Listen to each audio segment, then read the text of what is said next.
Abandoned with their sick mother and 19 goats. Today they generate millions per month. Emma Thompson woke to the sound of goats in the yard and was unsettled by the silence inside the house. At 8 years old, she already knew how to recognize when something was wrong, and on that cold July morning, her father's absence in the kitchen made her heart race.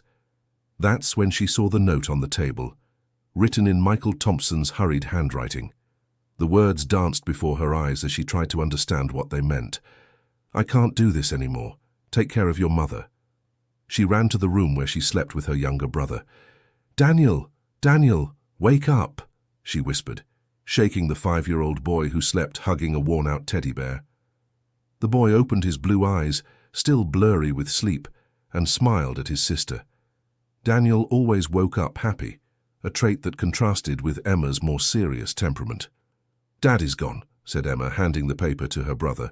Daniel took the note, but his small hands trembled as he tried to read. He was still learning his letters at the village school, unlike his sister who could already read small books. "He didn't leave," murmured Daniel, handing the paper back. "He must have gone to work early." Emma shook her head, feeling a lump in her throat. She had heard her parents arguing during the night, the fights about money and the mysterious illness that had kept her mother bedridden for months. Michael Thompson worked as a mechanic in the neighboring town, but his salary barely covered Rebecca's medicine. "Come with me to see Mom," said Emma, taking her brother's hand. The parents' room smelled of medicine and sadness. Rebecca Thompson lay in bed, staring at the ceiling with the empty eyes that had become her trademark in recent months. At 32, she looked much older, with disheveled dark hair and a pale face. "Mom, Dad left a note," said Emma, approaching the bed. Rebecca turned her head slowly and took the paper. Her lips moved silently as she read, and soon a tear rolled down her cheek. She closed her eyes and took a deep breath, as if a part of her already knew this day would come. "He really is gone," she confirmed, her voice weak. "He took all the money we had saved." Daniel refused to accept reality. He ran through the entire house looking for some sign of his father, checking the wardrobe, the garage where Michael kept his tools. Everything had disappeared, except for some old clothes and a family photograph taken the previous year. Emma, for her part, took a different stance. She went to the kitchen and checked what they had to eat. There were only a few stale loaves of bread, a little rice and beans. In the yard, the 19 goats bleated for food, something that had always been the father's responsibility. The family property was in the interior of Vermont, in a rural region where houses were spaced out, and neighbors had known each other for generations. The brick house with a ceramic tile roof had seen better days. Rebecca's grandfather had built the structure decades ago, but the lack of maintenance was taking its toll.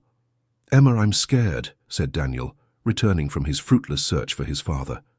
The girl hugged her brother, feeling the weight of responsibility settle on her small shoulders. She knew she had to be strong, even though she was only 8 years old. Her mother was too sick to care for them, and there was no one else. "We're going to be okay," she lied, stroking her brother's blonde hair. "I'll take care of you." The first hours without their father were a painful learning experience. Emma discovered she didn't know how to feed the goats properly. Her father always took care of the animals before she woke up, so she had never paid attention to the details. Daniel tried to help, but he was too small to carry the buckets of water. "They're hungry," observed Daniel, watching the goats stir in the pen. Emma remembered there was a bag of feed in the shed. She dragged the heavy sack to the pen, spilling half the contents along the way. The goats crowded together, fighting over the scarce food. Dear listener, if you're enjoying the story, please take a moment to like and especially subscribe to the channel. It really helps us who are just starting out. Now continuing. The first real difficulty came when the food in the kitchen ran out. Emma searched all the cabinets, finding only some old spices and a can of sardines that had expired 3 months prior. Daniel cried, asking for something to eat, and the girl didn't know what to do. It was then that she remembered the stories her grandmother used to tell about hard times. Mrs. Margaret always said that goats gave milk that could sustain an entire family. Emma had never tried to milk an animal, but necessity forced her to try. The first goat she chose was Gentle, a brown and white female that Michael called Star. Emma approached slowly, carrying an old bucket she found in the shed. Her hands trembled when she touched the animal's udder. "Easy, Star," she whispered, imitating the gentle tone she'd seen her father use. The milk began to come out little by little, and Emma felt immense joy with every drop that fell into the bucket. Daniel watched fascinated, clapping every time the milk made a sound against the metal. "You did it!" shouted the boy, jumping for joy. The milk tasted different from what they bought at the market. It was creamier and slightly sweet, with an aroma that reminded them of spring mornings. Emma and Daniel drank it as if it were the most precious liquid in the world. In the following days, a routine established itself naturally. Emma woke up early to milk the goats, while Daniel took care of their mother, bringing her water and talking to her. Rebecca tried to get out of bed sometimes, but weakness quickly overcame her. "You can't be alone like this," said Rebecca one morning, after a coughing fit that left her even paler. "I'm going to send for your Aunt Martha." Emma knew her aunt lived in New York and worked as a housekeeper. The last time she had visited, 2 years before, she had said clearly that she couldn't take care of children because she could barely support herself. "We're fine, Mom," Emma lied again. "Daniel is helping me with everything." The lie became harder to sustain when the electricity was cut off for non-payment. The bill had arrived days before her father left, but Michael hadn't left any money to pay it. The house plunged into a darkness that made the nights even more frightening. Daniel started having nightmares and would wake up crying, asking for his father. Emma slept beside him every night, inventing stories to calm him down. She talked about magical adventures where brave children saved the day, but inside she felt lost and scared. During the day, the children discovered that some goats produced more milk than others. Star was the champion, managing to fill almost an entire bucket with each milking. Others, like the black goat Daniel nicknamed Blackie, gave little milk but of exceptional quality. "This milk from Blackie is sweeter," observed Daniel, licking his lips after drinking. Emma tried it and agreed. There were subtle differences between each animal's milk, something she had never noticed before. This discovery planted a seed of an idea in her mind, but she still didn't know how to develop it. The situation became more tense when Mrs. Lucy, the closest neighbor, showed up to check on the family. She was a 60-year-old woman, known in the area for her sharp tongue and tendency to meddle in other people's lives. "Where's Michael?" she asked, looking around the untidy house. Emma hesitated but decided to tell a partial truth. She said her father had traveled for work and would be back soon. Mrs. Lucy did not seem convinced, especially when she saw Rebecca's condition. "These children cannot be left alone like this," murmured the neighbor, shaking her head in disapproval. "I'll have to speak to someone about this." The comment left Emma terrified. She had heard stories about children who were taken by social services when parents couldn't care for them properly. The prospect of being separated from her brother and mother was too terrible to consider. That night, Emma made a decision that would change the family's course. She needed to find a way to earn money, and quickly. The goat's milk was her only hope. The next morning, she milked all the goats that were producing, filling 3 large buckets. Daniel helped by carrying the smaller containers, even with difficulty due to his size.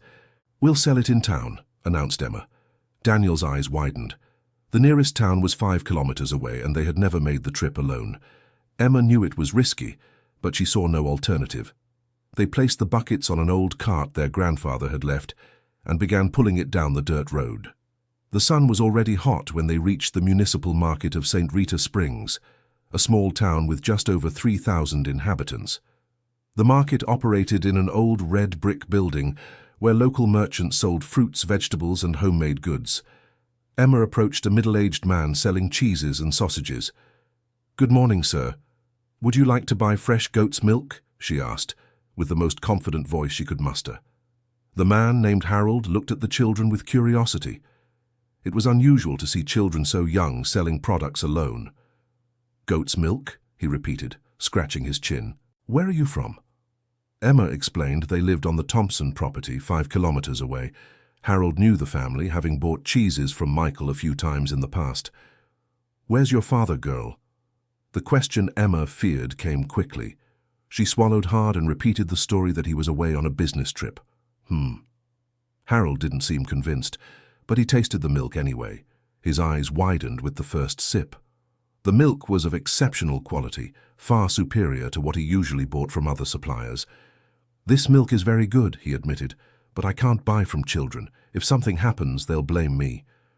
The answer disappointed Emma deeply. She had placed all her hopes on that sale, and the refusal due to their age was something she hadn't considered. Other merchants gave similar responses. They all praised the product's quality, but refused to do business with minors. Emma and Daniel returned home with the bucket still full, discouraged and without prospects. "We're not going to make it," Daniel cried on the way back. Emma also wanted to cry, but she knew she had to be strong for her brother. Yet, inside, she was beginning to lose hope of being able to support the family. It was in this moment of despair that she remembered something her grandmother used to say: "When one door closes, another opens, but you need to have the courage to look for it." The following night, while Daniel slept, Emma took an old notebook of her mother's and began writing down all the ideas that came to her mind. If she couldn't sell milk directly, perhaps she could turn it into something different. Rebecca, on one of her more lucid mornings, noticed the notebook in her daughter's hands. "What are you writing, my dear?" Emma approached the bed and showed her the notes. They were recipes she vaguely remembered from when her mother still cooked, mixed with her own ideas on how to use the goat's milk. "Do you want to try making sweets?" asked Rebecca, with a different sparkle in her eyes. "Do you know how to make it?" Rebecca smiled for the first time in months. Before falling ill, she was known in the region for the sweets she prepared for parties and special events, recipes she had learned from her own mother and had not shared with anyone else. "Come here," she said, gesturing for Emma to sit on the edge of the bed. "I'm going to teach you something no one else knows." The first lesson happened right there, in the bedroom. Rebecca explained in detail how to make a special goat's milk caramel recipe, adapted from the traditional one. The technique was different from the traditional method, requiring specific temperature and timing. "The secret is in the stage," revealed Rebecca. "Goat's milk scorches easier than cow's milk. You have to stir it constantly, constantly." Emma absorbed every word as if it were gold. Daniel, who had woken up to the conversation, joined the lesson, asking questions about each step of the process. The first attempt was a complete disaster. Emma followed the instructions to the letter, but underestimated the heat of the wood stove. The caramel burned completely, creating a dark, bitter mass that not even the goats wanted to eat. "Don't give up," encouraged Rebecca. "My mother always said the first batch never turns out right. It's as if the pot needs to learn your recipe." The second attempt was better, but still not at the ideal stage. Emma discovered she needed to lower the heat more and stir differently. Daniel offered to help, but he was too small to reach the stove safely. "I can fetch things for you," said the boy, eager to participate. On the third attempt, the magic happened. The caramel reached the perfect stage, with a creamy consistency and a flavor none of the three had ever tasted before. The goat's milk gave it a special sweetness, milder than traditional caramel, but with an unmistakable aroma. "It's perfect," whispered Rebecca, tasting a spoonful. Emma felt immense joy. She had finally discovered something she could do well, something that might save the family. Daniel ate so much caramel, he got a stomachache, but he wouldn't stop praising the taste. Production on a larger scale brought new challenges. Emma needed more pots, more firewood, and especially more time. Each batch took hours to be ready, and she still had to care for the goats, the house, and her brother. It was Daniel who suggested the first modification to the recipe. "What if we add a little bit of that sweet fruit from the tree outside?" he asked, referring to the wild berries that grew in the backyard. Emma tried adding the fruit during cooking. The result was surprising. A caramel with juicy pieces that contrasted perfectly with the creaminess of the caramel. "Daniel, you're a genius!" exclaimed Emma, hugging her brother. The innovation gave the duo the confidence to try other variations. They experimented with different fruits from the yard, creating unique flavors they had never tasted anywhere. The first customer appeared unexpectedly. Mrs. Helen, a retired lady who lived in town, visited the family to check why Daniel had been absent from school for a week. Emma explained, that her brother was helping with housework, without mentioning the details about their father's departure. During the conversation, she offered a bit of the caramel as a courtesy. Mrs. Helen tasted a spoonful and stopped talking mid-sentence. "My goodness," she murmured, tasting it again. "Young lady, who made this?" "I did," replied Emma, pride in her voice. "With milk from our goats," added Daniel. The teacher was silent for a few moments, savoring the caramel and analyzing its texture and flavor. She had tasted many desserts in her life, but this one had something special. "Do you sell this?" The question took Emma by surprise. She had thought about selling, but never imagined someone would be interested so quickly. We're just starting out," she stammered. Mrs. Helen smiled. She had noticed the family's difficult situation, but also recognized the children's exceptional talent. "Can I order 2 dozen for my granddaughter's birthday? It's this coming Sunday." Emma did quick calculations in her head. 2 dozen meant 24 jars of jam. It was far more than they had ever produced, but she couldn't waste the opportunity. "Of course," she replied, trying to hide her nervousness. Mrs. Helen agreed on the price and left a deposit of $50. It was more money than Emma had seen since her father left. The preparation for the first official order revealed the scale of the challenge. Emma needed to milk extra goats, buy additional ingredients, and reorganize the entire household routine. Daniel took on more responsibilities, including caring for their mother alone while Emma worked in the kitchen. The experience was exhausting. Emma spent 3 days straight waking before dawn and sleeping after midnight. Her hands became chapped from constantly stirring the jam, and she developed backaches from hunching over the stove. On Saturday night, the day before the delivery, an unexpected event nearly ruined everything. Daniel woke up with a high fever and started vomiting. Emma was frantic, torn between caring for her brother and finishing the order. "Take him to the doctor," murmured Rebecca, who had noticed the boy's condition. "But what about the jam? If I don't deliver tomorrow, the teacher will be angry." Rebecca made a tremendous effort and managed to sit up in bed. "I'll finish the jam," she said with a determination she hadn't shown in months. "You take care of your brother." It was the first time Rebecca had gotten out of bed on her own since her illness began. Emma helped her to the kitchen, where 6 jars still needed to be finished. "Do you remember how to do it?" asked Emma, worried. Rebecca smiled and picked up the wooden spoon. "Honey, I was making this jam before you were born." Emma took Daniel to the town's health clinic, where they found out he had a simple virus. The doctor prescribed rest and plenty of fluids, reassuring Emma about her brother's condition. When they returned home on Sunday morning, they found Rebecca in the kitchen, finishing the last jars. The jam was perfect, and there was a glow on their mother's face that Emma hadn't seen in a long time. "I did it," said Rebecca, hugging her children. The delivery to Mrs. Helen was an absolute success. She tasted the jam in front of the children and declared it was even better than the first time. She paid the agreed amount plus a generous tip, praising the family's professionalism. "You have a special talent," she said. "I'll recommend you to all my friends." The teacher's recommendations worked like free advertising. In the following days, 3 other ladies sought out the family to place orders.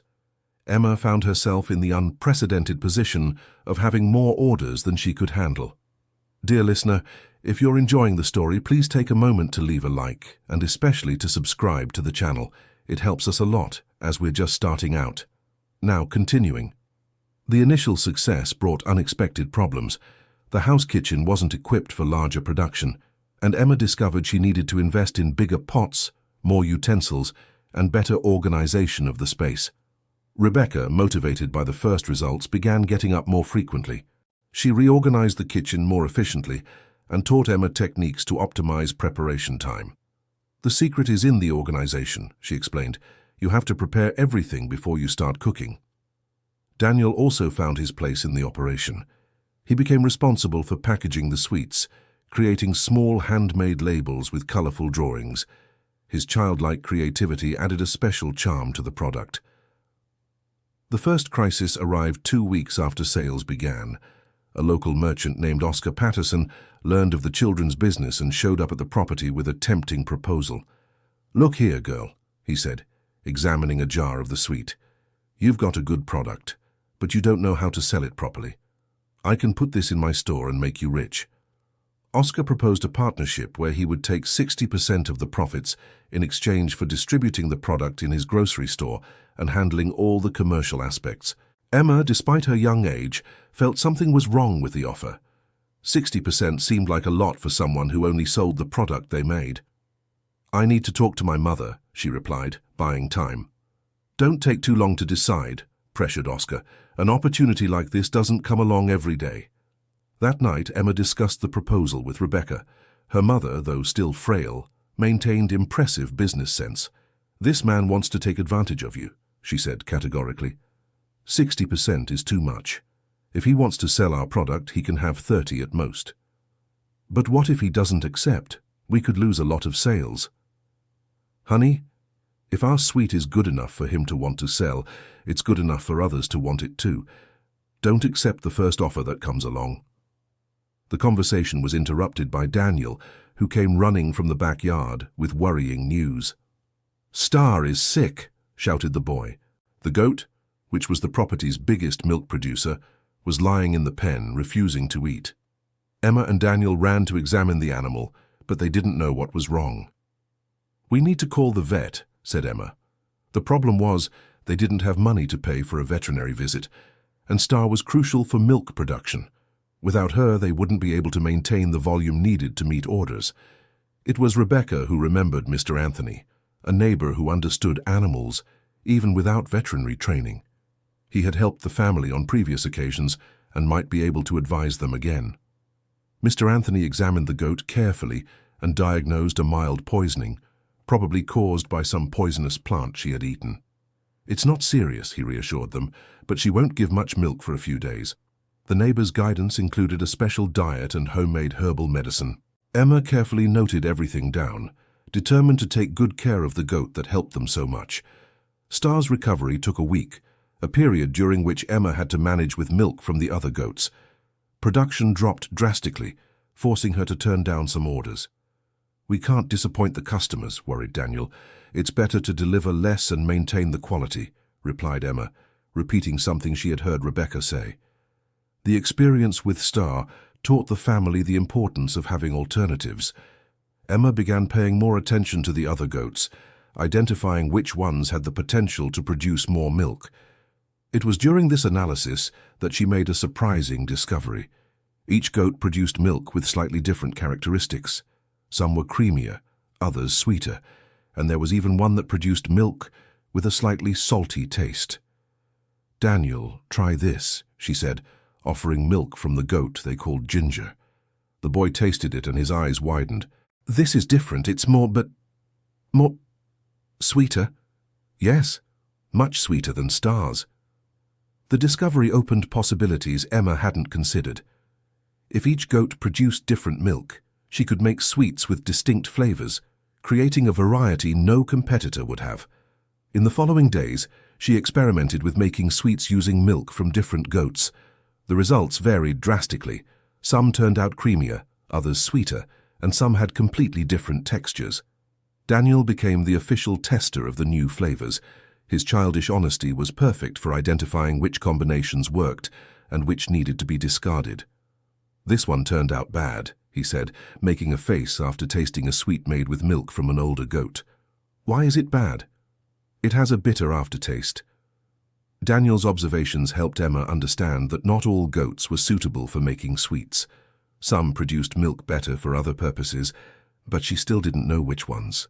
The answer came from an unexpected source. Mrs. Louise, an 80-year-old lady who lived in town, visited the property after hearing about the Thompson family's sweets. "I came to get this sweet everyone is talking about," she said, with a friendly smile. Emma offered a sample of the different flavors she had developed. Mrs. Louise tasted each one carefully, as if she were an expert evaluating wines. "My dear, you have a special talent," she commented. "But did you know that with this milk you consider bad, you can make a delicious cheese?"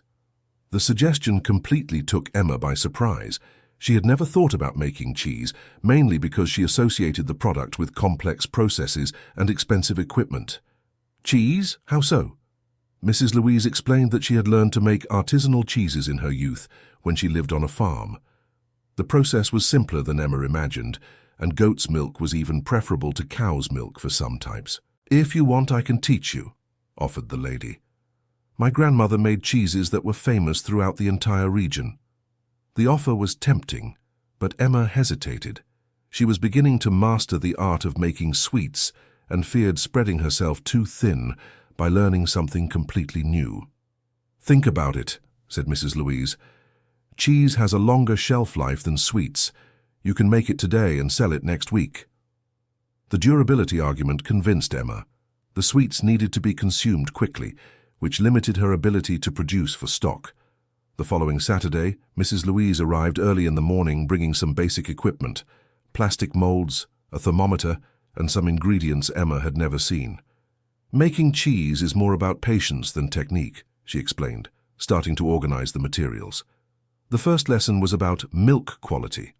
Mrs. Louise taught Emma to identify when the milk was at the ideal temperature and acidity for the process.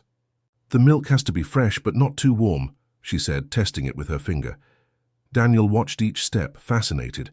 The process of turning liquid milk into solid cheese seemed like magic to him. "How does it get hard like that?" he asked, watching the milk begin to curdle. "It's a good bacteria that eats the sugar in the milk," Mrs. Louise explained simply.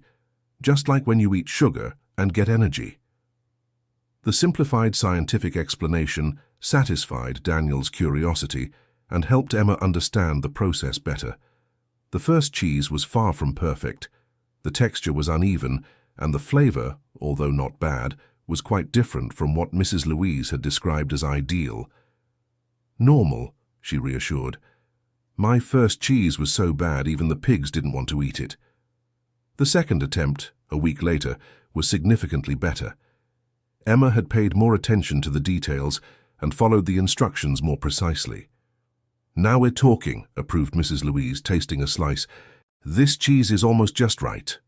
The praise motivated Emma to keep practicing. She discovered she enjoyed the cheese-making process as much as making sweets, but for different reasons. Sweets were immediate. Cheese was an investment in the future. Over the following weeks, Emma developed a routine that included both sweets and cheeses. In the morning, milking and cheese preparation. In the afternoon, sweet production. Daniel helped with every step, always eager to taste the results. Rebecca watched the progress with growing pride. Her daughter was becoming a little entrepreneur, and her son was showing a genuine interest in the family work. "You're growing up so fast," she remarked one morning, watching the two discuss production details. The first cheese sale happened almost by accident. Mrs. Helen returned to order more sweets and noticed the cheese Emma had left drying in the kitchen.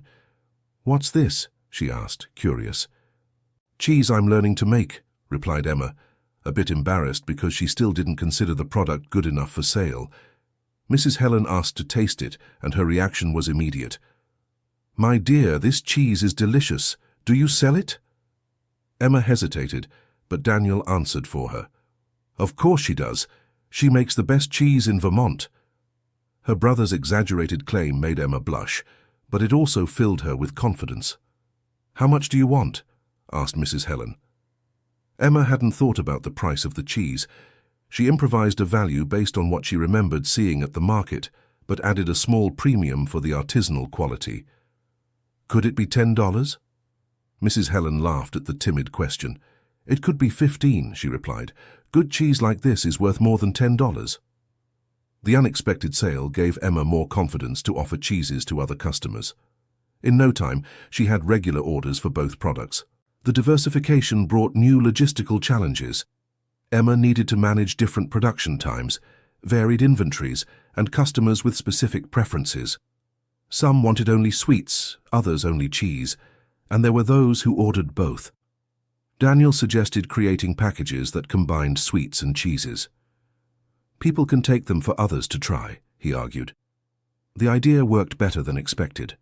The packages became popular as gifts and began to attract new customers who only knew one of the products. It was around this time that Oscar Patterson returned to the property. He had heard the children's business was growing and wanted to renew his partnership proposal. "Now you have 2 products," he said. "It's gotten harder to manage alone. My offer still stands." Emma, now with more experience and confidence, was prepared to negotiate. "You can have 20%, she replied. "We make, package, and deliver. You just sell." Oscar laughed at the counteroffer. "Young lady, you don't understand business. 20% doesn't even pay the shelf rent in my store." "Then we'll sell somewhere else," said Emma, with a firmness that surprised even herself. The answer left Oscar irritated. He didn't expect resistance from an 8-year-old. "You'll regret it when other merchants start copying your products," he threatened before leaving. The threat of copies worried Emma initially, but Rebecca reassured her. "Honey, anyone can try to copy, but no one has our secret." "What secret?" "The goats. Each animal produces different milk, and only we know which to use for each product. That can't be copied." Her mother's explanation made Emma realize they had a real competitive advantage. It wasn't just about recipes or techniques, but about intimately knowing each animal and its characteristics. In the following months, Emma dedicated herself to meticulously cataloging the differences between her goats. She created a notebook where she recorded the quality, quantity, and characteristics of each animal's milk. Star: creamy milk, ideal for traditional sweets. Ginger: very sweet milk, perfect for fruit desserts. Blackie: milk with natural acidity, excellent for white cheeses. Spotty: consistent milk, good for aged cheeses. The cataloguing revealed that some goats were versatile, while others were specialists. Emma learned to optimize production by using the right milk for each product. Daniel developed a special connection with the animals. He could predict when a goat was about to get sick or when it was producing lower quality milk. "Ginger is sad today," he observed one morning. Emma examined the goat and noticed Daniel was right. The animal seemed listless and its milk was less sweet than usual. "How do you know?" she asked. "She didn't come running when I called. Ginger always runs when she hears my name." Daniel's sensitivity toward the animals became a valuable tool. Emma learned to trust her brother's observations to make decisions about production. Winter brought new challenges. Milk production naturally decreased, and the goats needed special care to stay healthy. Emma invested part of the profits in higher quality feed and preventive medicine. "In winter, the animals need more affection," explained Mr. Anthony, who continued helping the family. "It's as if they were elderly people in the cold." Sales also changed during the cold months. Customers preferred aged cheeses and sweets with more intense flavors. Emma adapted production to seasonal preferences, discovering another layer of complexity in the business. It was during this period of adaptation that the family faced their first major test. Rebecca had a relapse and was bedridden again for 2 weeks. This time, however, the situation was different. Emma and Daniel had developed an efficient routine that didn't depend entirely on their mother's participation. They managed to maintain production and serve customers without major problems. "You don't need me anymore," Rebecca said one morning, with a mix of pride and melancholy in her voice. "We'll always need you," replied Emma, "but now we can also help." The role reversal was evident. The children had gone from dependents to partners in supporting the family. The first expansion proposal came at the end of winter.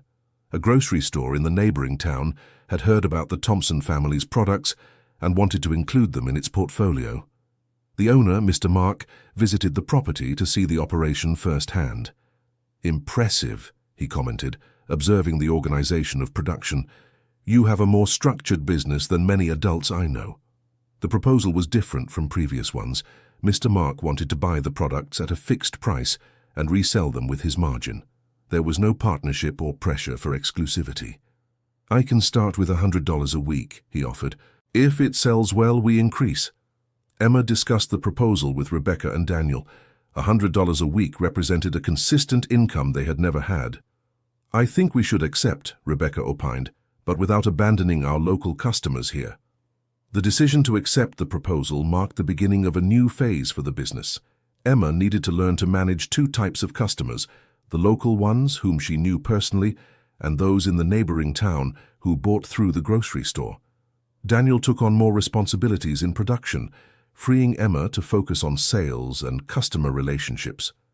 He became especially skilled at packaging products and organizing deliveries. The experience of supplying the grocery store taught the family about deadlines, consistent quality, and commercial service. These were valuable lessons they hadn't learned from local clients. 6 months after Michael's departure, the family's life had completely changed. The business's monthly income was higher than what their father had earned as a mechanic, and all three were productively involved. Rebecca had almost fully recovered from her depression. She still had difficult days, but the sense of purpose and pride in her children kept her motivated. "You saved our family," she said one night, after the children had finished the day's work. Emma didn't answer immediately. She was thinking about how life had taken a completely unforeseen turn. Their father's abandonment, which initially seemed a tragedy, had forced discoveries they would never have made under normal circumstances.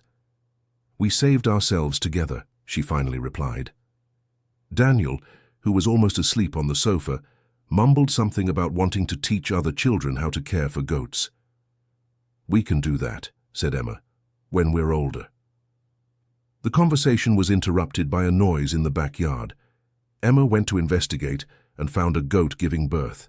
It was Star, who had been pregnant for months but hadn't shown imminent signs of labor. "Mom, Daniel, come see." The family gathered in the backyard to witness the birth. It was a healthy, active male kid who immediately tried to stand. "What should we name him?" asked Daniel. Emma thought for a moment, looking at the kid who represented renewal and growth. "Hope," she said. "We'll call him Hope." The birth of Hope was symbolic of the Thompson family's rebirth. They had overcome abandonment, illness, and financial difficulties through work, unity, and the discovery of talents they didn't know they possessed. Dear listener, if you're enjoying the story, please take a moment to like and especially subscribe to the channel. It helps us a lot as we're just starting out. Now continuing. 1 year after Michael's departure, Emma had transformed into a respected small business owner in the region. At 9 years old, she managed a business that served customers in 3 different towns and employed 2 part-time helpers. Daniel, now 6, had developed impressive skills in animal care. He could identify health problems even before symptoms became visible, an ability that impressed experienced veterinarians. Rebecca took over the financial management of the business. She controlled costs, planned investments, and negotiated with suppliers. Her life experience, combined with the practical knowledge her children had acquired, created a balanced management. The property had also changed physically. With the business profits, they renovated the house, installed solar power, and built a small attached factory for producing cheeses and sweets. The herd grew from 19 to 40 goats, each selected for specific characteristics that contributed to different products. Emma kept detailed records on each animal, including lineage, production, and dietary preferences. The first franchising proposal arrived unexpectedly. A businessman from Boston had tried the products during a visit to the region and was impressed with the quality. "I want to bring this to the capital," he said during a meeting at the property. "I can pay an initial fee of $50,000 for the right to use your recipes." The offer was tempting, but Emma had learned to be cautious with proposals that seemed too easy. "How will you guarantee the same quality without our goats?" she asked. The businessman admitted he would have to adapt the recipes to use cow's milk, which would significantly alter the flavor of the products. "But the Thompson name will lend credibility," he argued. Emma politely declined the offer.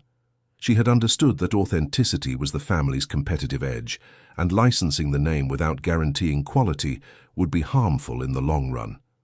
The decision to refuse the franchise generated discussions among the relatives. Rebecca initially thought it was too much money to turn down, but Emma explained her logic. "Mom, if we let him use our name and the product turns out bad, people will stop trusting us here too." Daniel fully supported his sister's decision. He had developed a personal pride in the products and didn't want to see the family name associated with something inferior. The refusal of the franchising deal led Emma to think of alternatives to grow without compromising quality. She developed a plan to expand gradually, training other local producers in her techniques. The first pupil was Mr. Joseph, a neighbor who owned a few goats but didn't know how to use them productively. Emma taught him her milking techniques, milk selection, and basic production. "The idea is to create a cooperative," she explained to Rebecca. Each producer keeps their own brand, but everyone uses the same quality standards. The informal cooperative started with 3 families and grew organically. Emma provided technical consulting in exchange for a small membership fee. The model allowed for expansion without loss of control over quality. The cooperative's success caught the attention of government agencies supporting small producers. A technician from the Agriculture Department visited the region to understand the phenomenon. "You've created something unique here," he commented. "It's a model that could be replicated in other rural areas." The official visit resulted in an invitation for Emma to present her experience at a state seminar on rural development. At 9 years old, she would be the youngest speaker at the event. "I'm afraid of public speaking," Emma confessed to her mother. "Sweetheart, you've already overcome much bigger fears," Rebecca replied. "And besides, you'll be talking about something you know better than any adult." The preparation for the talk was intense. Emma organized slides with photos of the property, production charts, and customer testimonials. Daniel helped her by rehearsing questions the participants might ask. The day of the presentation arrived, and Emma took the stage in the packed auditorium with a confidence that surprised even herself. Her speech was objective, technical when necessary, but mostly emotional. "It all started when my father left us with 19 goats," she began. "At first, it seemed like the end of the world. Today, I know it was the beginning." The audience, composed mainly of adults with decades of experience in agribusiness, remained in absolute silence throughout the presentation. Emma explained each step of the family's journey, from the first frustrated attempts to sell milk to the development of unique products and the creation of the cooperative. "The most important thing I've learned is that each animal is unique," she said. "It's no use treating all the goats the same, because they aren't the same, and that goes for people too." The question session lasted longer than the presentation itself. Experienced producers wanted to understand technical details, while development agents questioned the model's replicability. One question caught Emma's special attention: "How do you balance school with work?" The question touched on a sensitive point. Emma had missed some school days during the business establishment period, though she always tried to make up for it by studying at night. "It's hard sometimes," she admitted, "but my teacher helps me a lot, and I think I'm learning things in practice that I wouldn't learn just in school." The answer generated spontaneous applause from the audience. Many participants identified with the dilemma between formal education and practical experience. Emma Thompson's return from the seminar was marked by an unexpected surprise. A regional television station wanted to do a story on the Thompson family's history. "It's for the program about entrepreneurship," explained the producer. "Your story is inspiring and we want to show it to the whole state." The filming lasted a full day. The crew filmed every stage of production, interviewed neighbors and customers, and documented the family's routine. Daniel was thrilled with the cameras and tried to steal a few scenes, making the crew laugh with his spontaneous observations about the goats. "This one is Star," he said, hugging the goat. "She's the smartest of them all and produces the best milk in the United States." The story aired 2 weeks later and had a much greater impact than the family expected. The phone wouldn't stop ringing with product requests and interview inquiries. "You've become famous," commented Mrs. Helen during a visit. The fame brought opportunities, but also challenges. Emma received dozens of proposals for partnerships, investments, and franchises. Filtering the serious proposals from the speculative ones required time and attention she would have preferred to dedicate to production. One of the most interesting invitations came from a federal university that wanted to study the techniques developed by the family. Researchers were intrigued by the results achieved without formal technical training. "What you do works, but we want to scientifically understand why," explained the project's lead professor. Emma agreed to participate in the research, curious to understand the scientific aspects of her practical discoveries. The study would last 6 months and include detailed laboratory analyses of the products. The first research results surprised even the scientists. The milk from the Thompson family's goats showed nutritional characteristics superior to the regional average, mainly due to specific feeding and individualized care. "You instinctively developed techniques that took decades to be systematized academically," commented the professor. "It's impressive." The scientific validation gave additional credibility to the family's products. Corporate clients, such as restaurants and hotels, began seeking them out to include artisanal cheeses and sweets on their menus. The first corporate contract was with a ranch-style hotel that wanted to offer authentic local products to its guests. The monthly value was higher than anything they had billed before. "This is going to change our lives," said Rebecca, examining the contract.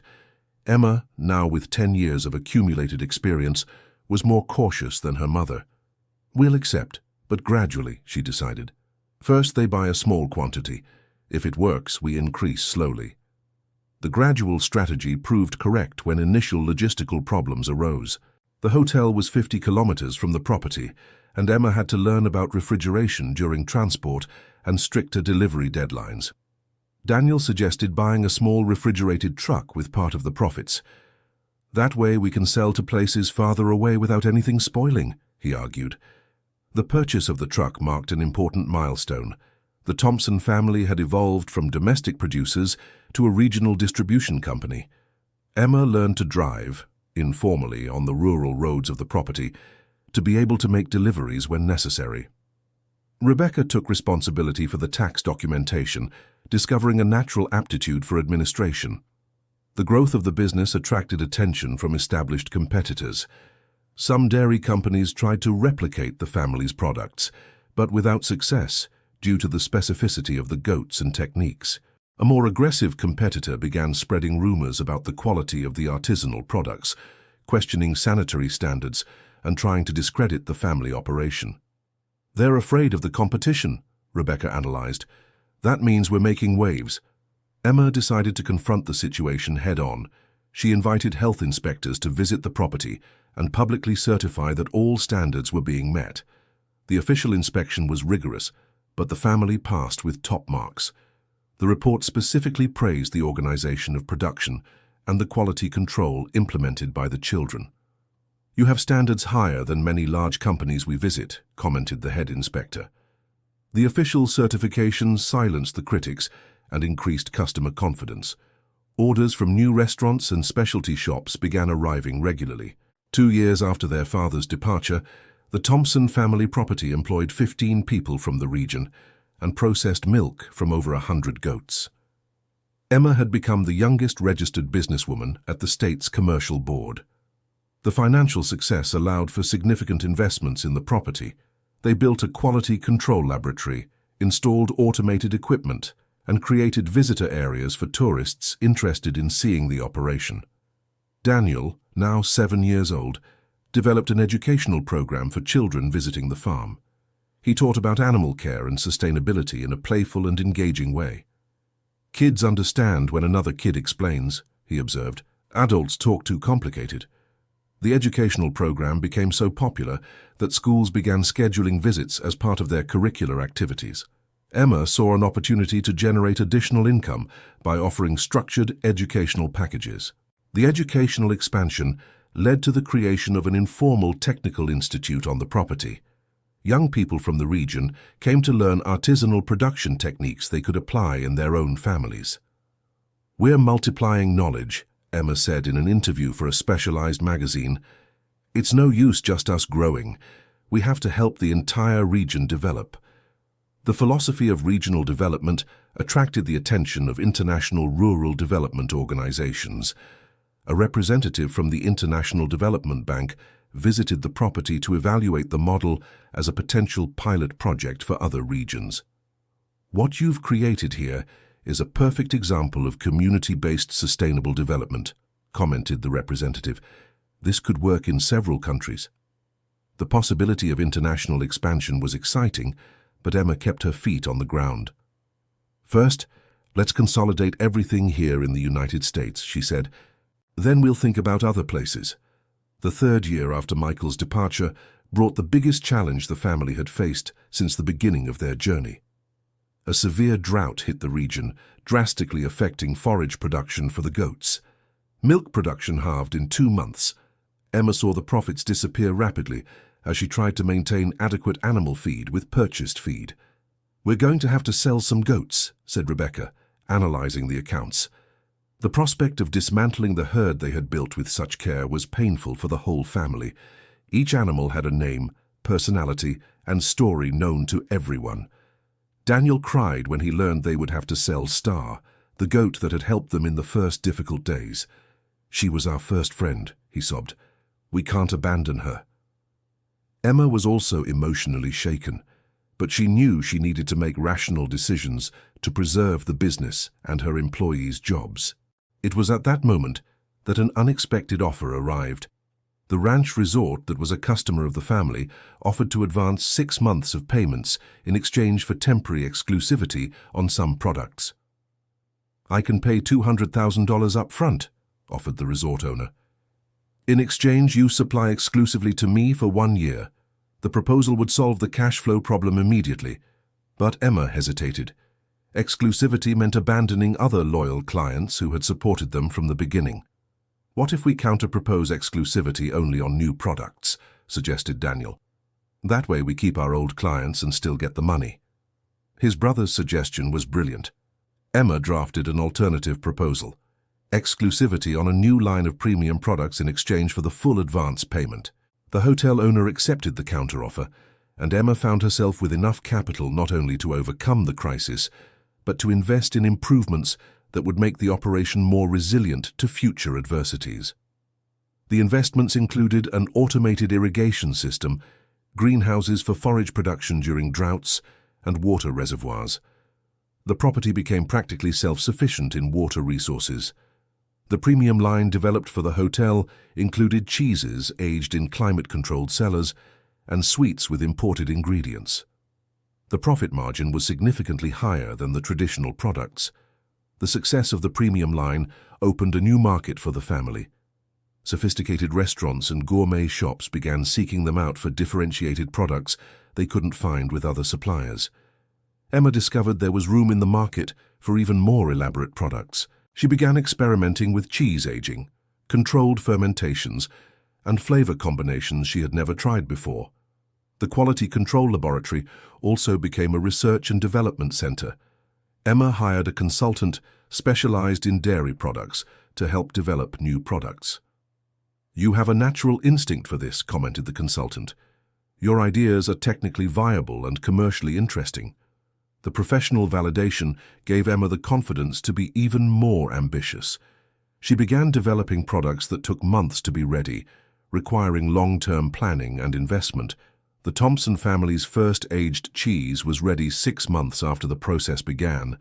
The result exceeded all expectations, a unique product in the regional market with complex flavor and perfect texture.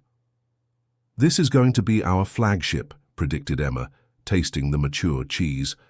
The prediction came true. The aged cheese became the company's most requested product, with a 3-month waiting list for delivery. The growing success attracted the attention of investors interested in accelerating the company's expansion. The proposals ranged from strategic partnerships to complete acquisitions. Emma, now 11 years old, had the business maturity to evaluate the proposals critically. She refused all that implied loss of operational control or changes to the family values. "Money isn't everything," she said in a meeting with investors. "If we lose control, we'll also lose what makes us special." Emma's firm stance impressed the investors, but also frustrated some who expected more flexible negotiations. One particularly persistent investor offered $2 million for 60% of the company. "That's a lot of money," admitted Rebecca during family discussions. "That's a lot of control," Emma retorted. "If he gets 60%, he'll be able to make decisions without our agreement." Daniel fully supported his sister in refusing proposals that implied loss of control. "The company is our story," he said. "We can't let others tell our story." The decision to maintain full control proved correct when some rejected investors tried to create competitors using former Thompson employees who had been lured away with higher salaries. The attempted competition failed because the former employees knew techniques, but did not master the knowledge about the animals and their individual characteristics. "They took our employees, but they couldn't take our goats," joked Daniel. watching the competitors fail to replicate the quality. The experience with competitive attempts taught the family the importance of protecting their knowledge. Emma Thompson registered patents for some unique processes and implemented stricter confidentiality agreements. 4 years after Michael Thompson's departure, the Thompson family had built a dairy empire, generating over 15 million annually. Emma was recognized nationally as one of the country's youngest and most successful entrepreneurs. The transformation of the property was visually impressive. What was once a simple house with an improvised pen had become a modern agro-industrial complex, yet one that maintained artisanal characteristics in all processes. The herd grew to 300 goats, each individually catalogued with records including genetics, production, behavioral traits, and dietary preferences. Daniel, now 9 years old, had specialized in animal genetics and worked with veterinarians to develop crossbreeds that optimized desired characteristics in the milk. Each crossbreed is like a recipe, he explained to visitors. We mix different qualities to get something even better. Rebecca Thompson took full charge of the company's administrative management, demonstrating a natural talent for finance and human resources. She had fully recovered from depression and found renewed purpose. The company employed 60 people from the region, from milkers to specialized technicians. Emma made a point of promoting internal employees and investing in training, creating careers for people who previously had no prospects. The national recognition culminated in an invitation for Emma to speak at the country's largest agribusiness event. At 11 years old, she would share the stage with CEOs of multinationals and world experts. It's a bit scary, she admitted to her mother. There will be over 5,000 people watching. Honey, you've spoken to tough audiences before, Rebecca reminded her. Remember that first meeting with the investors? They wanted to intimidate you and you didn't let them. The national speech was a milestone in Emma's career. She presented not just the family's story, but a comprehensive vision on sustainability, rural development, and youth entrepreneurship. It's not about being a child or an adult, she said during the presentation. It's about having the courage to try new things when everything seems impossible. The audience of 5,000 executives rose in a standing ovation when Emma finished her speech. Many recognized they had learned valuable lessons from a girl who had started by milking goats to avoid going hungry. The opportunities that arose after the national speech were almost endless. Invitations for consulting, book proposals, television program offers, and international partnerships arrived daily. Emma carefully chose which opportunities to accept, always prioritizing those that added knowledge or benefited the local community. One of the most interesting proposals came from a publisher that wanted to publish a book about the Thompson family's journey. Emma saw an opportunity to inspire other children in similar situations. How many families across the United States have goats standing in the backyard without knowing what to do, she reflected. If our book helps just one family, it will have been worth it. The book, From Abandonment to Millions, the true story of the Thompson family, became a national bestseller. Emma donated half of the royalties to a fund that financed rural micro-enterprises. The book's impact exceeded all expectations. Hundreds of families reached out, reporting how they were inspired to start their own rural businesses. One particularly touching letter came from a 10-year-old girl from rural Louisiana. Emma, my father also left, but now I know I can take care of my family. I have a few goats and I'm going to try to make cheese like you did. Thank you for showing me that a child can be strong too. The letter moved the entire Thompson family and reinforced the importance of sharing their experiences. Emma decided to create an online mentorship program for young rural entrepreneurs. The program offered free consulting for families who wanted to develop similar businesses. We had to learn everything on our own, she said. Other families don't need to go through the same thing. The mentorship program connected the Thompson family with hundreds of projects spread across the United States. Emma personally followed the most promising cases, offering technical and emotional guidance. One of the mentored projects stood out particularly. A family from Arizona that transformed their goat raising into a prosperous operation by adapting the Thompson techniques. You saved our family too, wrote the mother of the Arizona family. Our children now have a future right here, without needing to go to the big city. The success of the mentorship program attracted the attention of international rural development organizations. The methodology developed by Emma was adopted as a model for projects in African and Asian countries. 5 years after Michael's departure, Emma was invited to speak at the United Nations about sustainable development and youth entrepreneurship. "It's surreal," she commented to Daniel while preparing for the trip. "Remember when we didn't even know how to sell a bucket of milk?" Daniel, now 10 years old and an official partner in the company, had developed an educational program that was a national reference. Schools from all over the country sent students to learn about sustainability at the Thompson property. Rebecca had become a sought-after speaker on personal resilience and family crisis management. Her story of recovering from depression through involvement in her children's business inspired other parents in similar situations. Emma's speech at the UN was broadcast live to dozens of countries. She spoke in fluent English, a language she had learned to communicate with international partners. "Today I represent not just my family, but thousands of young people who refuse to accept that poverty is destiny," she said, beginning her speech. The international presentation established Emma as a global voice in rural development and youth entrepreneurship. Invitations to conferences in other countries arrived weekly. However, Emma kept her feet firmly planted in the Vermont soil that saw her grow up. She never spent more than a week away from the property, always returning to personally oversee production. "No matter how far I travel, this is where everything happens," she would say, walking among the goats she knew by name. The 6th anniversary of Michael's departure was marked by a special celebration on the property. The family organized a party for employees, partners, and the local community. During the party, Emma gave an emotional speech reflecting on the journey they had taken. "When my father left, I thought our life was over. Today I understand that our real life was just beginning. Sometimes we need to lose everything to discover what we are truly capable of." The speech was interrupted several times by spontaneous applause. Many present cried, remembering the difficult moments the family had overcome. Daniel also spoke during the celebration, demonstrating impressive maturity for his age. "My sister always says that the day Dad left was the worst day of our lives. I think it was the best. Not because it was good that he left, but because we discovered we are stronger together than we ever were apart." Daniel's words especially moved Emma, who recognized how her brother had matured during the journey. Rebecca concluded the speeches with a reflection on motherhood and overcoming. "My children saved me just as much as I saved them. When I was lost in depression, they gave me reasons to fight.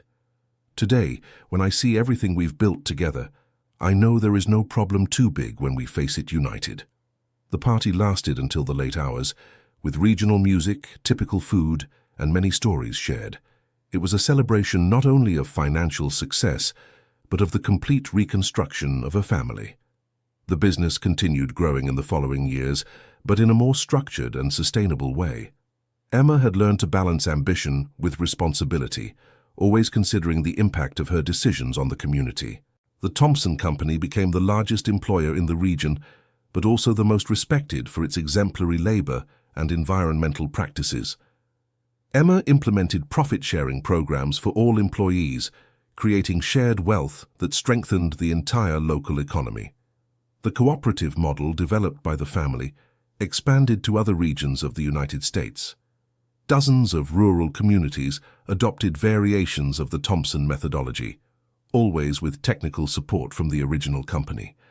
Daniel gradually took on more operational responsibilities, freeing Emma to focus on strategy and new market development. At 15, Emma was CEO of the country's largest artisanal dairy company, with annual revenue exceeding $50 million. She never forgot her humble origins and maintained regular contact with the first customers who believed in the quality of the products when it all began. Mrs. Helen, who had placed the first order, remained a loyal and proud customer of the girl she had helped discover her talent. "I always knew you were special," she would say during her regular visits to the property, "but I never imagined you would go this far." Emma always replied that she had gone far because she never forgot where she came from.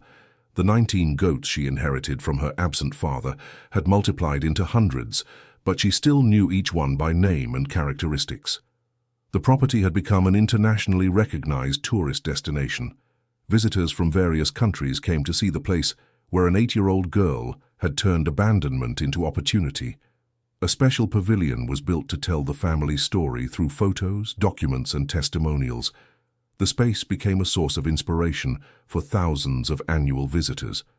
Emma constantly received invitations to move to major urban centers, where she would have access to more opportunities and resources.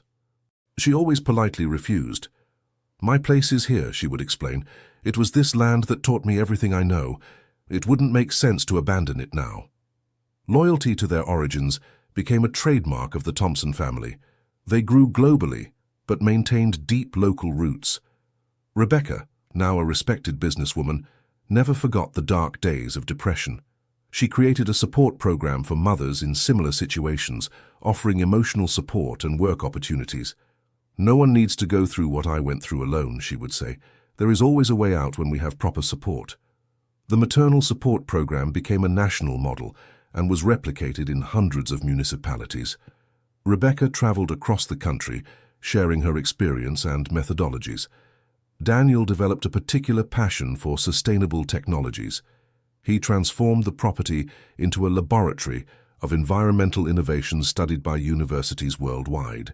Solar panels, water reuse systems, advanced composting, and other green technologies made the Thompson farm a model of sustainability. "The future of agriculture must be sustainable," Daniel argued in his own lectures. "We cannot grow by destroying the planet our children will inherit." By age 12, Daniel was already recognized as an expert in rural sustainability, receiving invitations for consultations and environmental projects. The Thompson family had proven that age is no limitation for great achievements. Emma and Daniel became symbols that young Americans can compete globally while maintaining local values. 7 years after Michael's departure, the company was earning over $100 million annually and employed more than 500 people directly, with thousands benefiting indirectly through the supplier chain. The Thompson family story became a movie, documentary, case study in universities, and inspiration for millions of young Americans. Emma, at 15, had received dozens of national and international awards for entrepreneurship, innovation, and social impact. More important than all the recognition, she had kept her family united and prosperous. Rebecca was fully recovered and professionally fulfilled. Daniel was growing into a conscious and determined young man. The property that was almost lost due to lack of resources had become a family asset that would secure the future of several generations. The 19 goats that seemed an impossible burden to carry had transformed into the foundation of an empire built with hard work, determination, and much family love. Michael Thompson never returned to see what his family built after his departure. Occasional rumors reached the region about his whereabouts, but no one tried to contact him. "He made his choice," Emma would say when questioned about her father. "We made ours. Everyone has to live with the consequences." The father's absence had ceased to be a wound and became a motivating force. The Thompson family proved that abandonments can generate rebirths when faced with courage and unity. Emma planned the company's future with the same determination she had shown since age 8. New products, international markets, and innovative technologies were part of ambitious yet achievable plans. Daniel shared his sister's vision for the company's sustainable growth. Together, they represented the next generation of American business leaders. Rebecca supervised the growth with maternal pride mixed with professional admiration. Her children had surpassed all possible expectations. The property that once housed only a shattered family and 19 noisy goats had transformed into the beating heart of a company that changed thousands of lives. Today, 8 years after the abandonment that almost destroyed the Thompson family, Emma is one of the youngest and most successful businesswomen in the United States, with an estimated net worth of hundreds of millions of dollars. Daniel is internationally recognized as an innovator in rural sustainability, consulting governments and organizations on environmentally responsible development. Rebecca leads social programs that benefit thousands of families in vulnerable situations, transforming her personal experience into a tool for social change. The Thompson Company exports to 15 countries and maintains social responsibility programs that directly benefit over 10,000 people in the region where it all began. The 19 goats inherited from their father multiplied into over 1,000 animals, each contributing to an operation that generates millions monthly, but they never forgot their core values of family, community, and sustainability.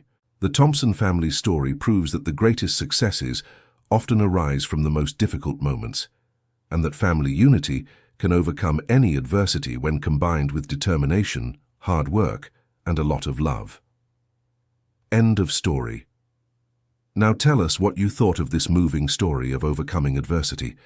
Do you believe children can achieve great things when they have family support? Leave your honest comment about Emma and Daniel's journey. Don't forget to like this video and subscribe to the channel to follow more inspiring stories like this one.